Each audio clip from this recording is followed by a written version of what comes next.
Price Lord எல்லாருக்கும் இயேசுவுடைய நாமத்தினாலே அன்பின் வாழ்த்துக்கள் அனைவருக்கும். ஸோ இந்த வீடியோ என்னன்னு பார்த்தீங்கன்னா, நான் கேரளாக்கு வந்திருந்தேன். ஸோ இன்னைக்கு ஒரு சர்ச்சை பார்த்தேன். இந்த சர்ச் வந்து பார்த்தீங்கன்னா இன்னைக்கு பியூட்டி பார்லராக மாறி இருக்கு. பார்ப்போமா அதை? சர்ச்சை வந்து நேச்சுரல்ஸ் பியூட்டி பார்லராக மாற்றி வச்சிருக்கிறாங்க.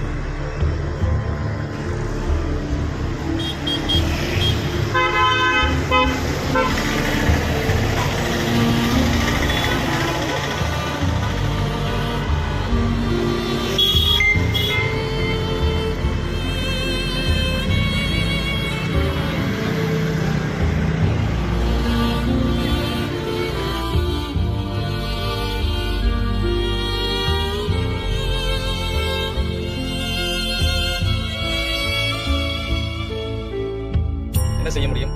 அதுக்காக நம்ம ஜெபிக்க மட்டும்தான் முடியும். ஸோ இந்த மாதிரி காரியத்திற்காக உணரப்பட்டவங்க ஜெபித்துக் கொள்ளுங்க. தேங்க்யூ. God bless you.